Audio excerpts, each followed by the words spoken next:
તો નવસારી જિલ્લાના જલાલપોર તાલુકાના ખડસાડ ગામમાં વરસાદી પાણી ભરાયા છે। ગામના મુખ્ય રસ્તા ઉપર પાણી ભરાતા રસ્તો બંધ કરવામાં આવ્યો છે। ગામમાં પાણી ભરાઈ જવાના કારણે અનેક લોકોને હાલાકીનો સામનો પણ કરવો પડી રહ્યો છે। તો ધોધમાર વરસાદની વચ્ચે ગામના રસ્તાઓ પાણીમાં છે, જેના કારણે લોકોને અવરજવર કરવામાં મુશ્કેલીનો સામનો કરવો પડી રહ્યો છે। અનેક મુખ્ય માર્ગો છે કે જે બંધ કરવાની ફરજ પડી। ભાવિક જોડાયા છે ફોન લાઈન પર વધુ માહિતી આપવા માટે। ભાવિક, વરસાદ બાદ અનેક વિસ્તારમાં પાણી ભરાયા છે, મુખ્ય માર્ગ બંધ થયા છે, શું અપડેટ્સ?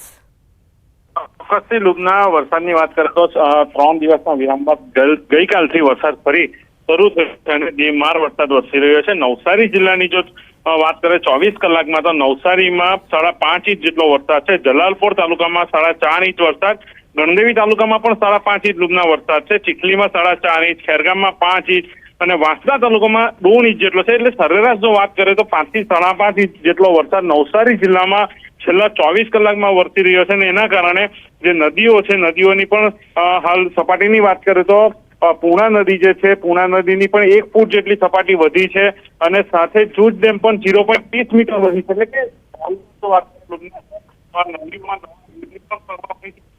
ભારે વરસાદ છે અને હાલ પણ નવસારી જિલ્લામાં ધીમાર વરસાદ વરસી રહ્યો છે, જેના કારણે જલાલપોરના ખડસાડ સહિતના જે ગામો છે એ ગામોમાં પાણી ભરાવાની શરૂઆત થઈ ચૂકી છે। એટલે કે મુખ્ય રસ્તાઓ છે, મુખ્ય રસ્તા પર પાણી ઘૂંટણસમાં ભરાઈ ચૂક્યા છે, એટલે લોકોને હાલાકી વેઠવાનો વારો હવે સામે આવી રહ્યો છે। એટલા માટે કે ગઈકાલ રાતથી પણ ધીમાર વરસાદ છે, હજુ પણ વરસાદ વરસી રહ્યો છે। બિલકુલ, આભાર સમગ્ર માહિતી બદલ। તો વરસાદના કારણે અનેક સમસ્યાઓનો સામનો પણ લોકોને કરવો પડી રહ્યો છે। રાજ્ય સરકારે ખાલી જગ્યાઓ પર 24,700 જેટલા શિક્ષકોની ભરતીની જાહેરાત કરી છે, જેમાં સ્કિલ ડેવલપમેન્ટ કરી શકાય તેવા વિષયોમાં શિક્ષકોની ભરતી કરવાની માંગ ઉઠી છે। રાષ્ટ્રીય શૈક્ષણિક મહાસંઘ ગુજરાતે મુખ્યમંત્રી તથા શિક્ષણ મંત્રીને રજૂઆત કરી છે। ચિત્ર, વ્યાયામ, સંગીત, કોમ્પ્યુટર વિષયમાં ટકાવારીના ધોરણે ભરતી કરવાની માંગ કરવામાં આવી છે।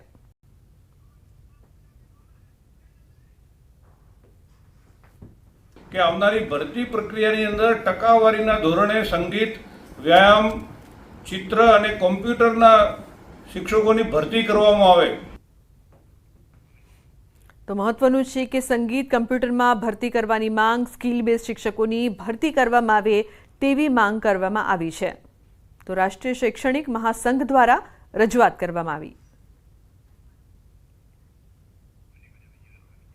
તો ચિત્ર, વ્યાયામ જેવા જે વિષયો છે, સંગીત અને કમ્પ્યુટરમાં પણ ભરતી કરવામાં આવે તેવી માંગ કરવામાં આવી છે। સ્કિલ બેઝ શિક્ષકોની ભરતી કરવાની તાતી જરૂર છે, જેના માટે તે જલ્દી કરવામાં આવે તેવી રાષ્ટ્રીય શૈક્ષણિક મહાસંઘ દ્વારા રજૂઆત કરવામાં આવી છે કે જેથી કરીને અભ્યાસ સારી રીતે થઈ શકે।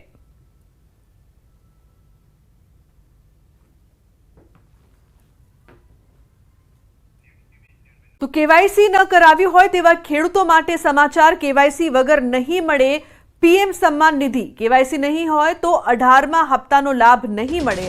અમદાવાદમાં 2,20,000 ખેડૂતો લઈ રહ્યા છે લાભ। અમદાવાદમાં 40,000 ખેડૂતોનું કેવાયસી બાકી, 1,82,000 ખેડૂતોનું કેવાયસી થઈ ચૂક્યું છે। તો ખેડૂતો માટે મહત્વપૂર્ણ સમાચાર સામે આવી રહ્યા છે। કેવાયસી ન કરાવ્યું હોય તેવા ખેડૂતો માટે આ ખૂબ જ મહત્વના સમાચાર છે। કેવાયસી વગર નહીં મળે PM Samman Nidhi. દિયોદરમાં new Mundra Panipat pipeline નાખવાનું કામ ચાલી રહ્યું છે। ઇન્ડિયન ઓઇલ કંપની દ્વારા ખેડૂતોના ખેતરમાં પાઇપલાઇન નાખવામાં આવી રહી છે। ખેડૂતોને નુકસાન થતું હોવા છતાં જંત્રીના ભાવ પ્રમાણે વળતર નહીં ચૂકવાતા ખેડૂતોમાં રોષ જોવા મળ્યો। તો સાંસદ ગેનીબેન ઠાકોરની અધ્યક્ષતામાં ખેડૂતોની બેઠક યોજાઈ હતી। આ બેઠકમાં ચીબડા, ચાડવા, અછવાડિયા સહિતના ગામોના ખેડૂતો મોટી સંખ્યામાં ઉપસ્થિત રહ્યા। ખેડૂતોએ સમગ્ર બાબતે સાંસદને રજૂઆત કરી। ગેનીબેને તાત્કાલિક ધોરણે સરકારને રજૂઆત કરવા જણાવ્યું હતું। જો ખેડૂતોને યોગ્ય વળતર ચૂકવવામાં નહીં આવે તો કામ રોકવાની અને ઉગ્ર આંદોલનની ચીમકી પણ ઉચ્ચારી હતી। ખેડૂતો વતી એટલું ચોક્કસ કહીશ કે જ્યાં સુધી બીજા તાલુકાઓમાં કે બીજા ખેડૂતોને વળતર નિયમો પ્રમાણે, પરિપત્ર પ્રમાણે આપ્યું હોય એ પ્રમાણે લાખણી અને દિયોદર તાલુકાના ખેડૂતોને એમને વળતર આપવું પડશે અને જ્યાં સુધી નહીં આપે ત્યાં સુધી જ્યાં સુધી આનું નિરાકરણ ખેડૂતો, કંપનીના માણસો અને ઓથોરાઇઝ ભારત સરકારના અધિકારીઓ કે લોકલ એસડીએમ હોય કે કલેક્ટર હોય આ સાથે બેહીને સોલ્યુશન નહીં કરે ત્યાં સુધી પોલીસ હોય કે ગમે તે હોય અમે ખેડૂતોના હિતમાં અહીંયા લોકલ નિશ્ચય ઉપર એને કામ નહીં કરવા દઈએ। અરવલ્લી જિલ્લામાં સમી સાંજે વરસાદી માહોલ મોડાસા અને ધનસુરા તાલુકામાં વરસાદ વરસી રહ્યો છે। મોડાસા સહિત માથાસુલિયામાં ધોધમાર વરસાદ વરસી રહ્યો છે। જાલોદર અણદાપુરમાં પણ વરસાદ। ધનસુરા નગરમાં ધોધમાર વરસાદ બાદ અસહ્ય ઉકળાટ બાદ વરસાદ થતાં ઠંડક પ્રસરી છે। ખેડૂતોને પણ ખેતીલાયક વરસાદની આનંદની લાગણી જોવા મળી રહી છે।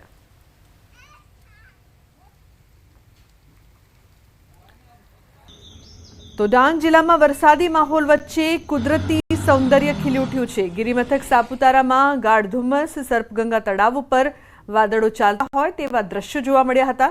તો ઝીરો વિઝિબિલિટી વચ્ચે પ્રવાસીઓ મોર્નિંગ વોક કરતા નજરે ચડ્યા। ચોમાસું જામતા ડાંગમાં કુદરત 16 કળાએ ખીલી ઉઠી છે। તેની વાત કરીએ ઉમરાળા તાલુકામાં વરસાદ। પીપરાડી, કરિયા, ધોળા, ટીંબીમાં વરસાદ। ઉમરાળા તાલુકામાં 3 ઇંચ વરસાદ ખાબક્યો છે।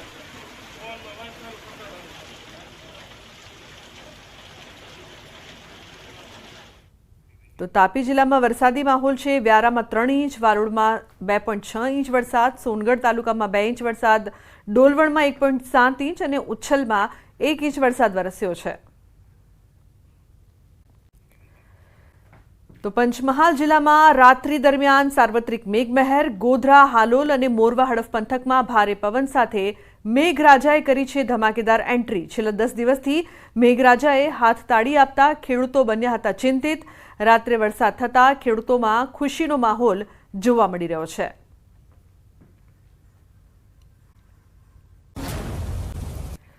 તો નવસારીમાં સામાન્ય વરસાદે પાણી ભરાવાની સમસ્યા। વેરાવળમાં આવેલા એપીએમસીના ગેટ પાસે ભરાયું પાણી। શાકભાજી માર્કેટમાં આવતા ખેડૂતોને હાલાકીનો સામનો કરવો પડી રહ્યો છે।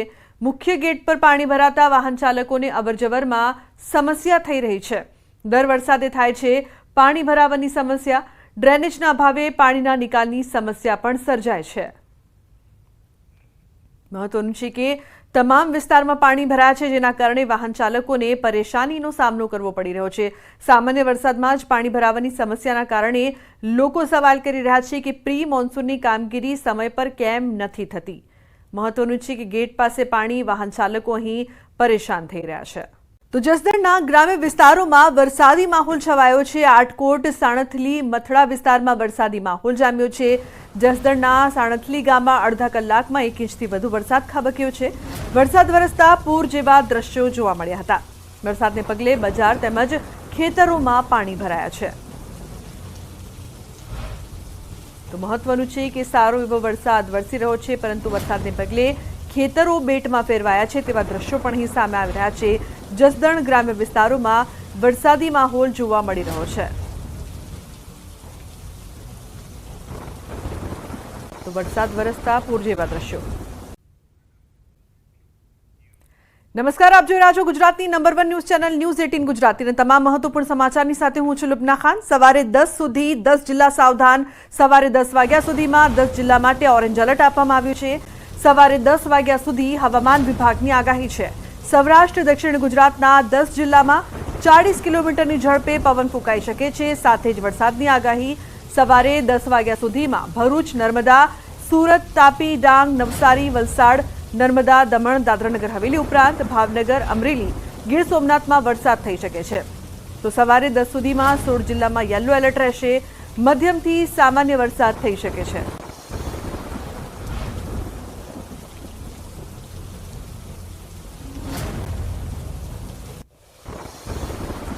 તો 24 કલાકમાં 168 તાલુકામાં વરસાદ। 23 તાલુકામાં 2 ઇંચથી વધુ વરસાદ વરસ્યો છે। વલસાડમાં 6.5 ઇંચ વરસાદ ખાબક્યો છે।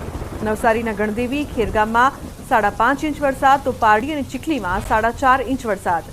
વાપી, જલાલપોરમાં 4 ઇંચ વરસાદ વરસ્યો છે। મહત્વનું છે કે સારો એવો વરસાદ વરસી રહ્યો છે। 24 કલાકમાં 168 તાલુકામાં વરસાદ વરસ્યો છે। મહત્વનું છે કે 23 તાલુકામાં 2 ઇંચથી પણ વધુ વરસાદ વરસી ચૂક્યો છે।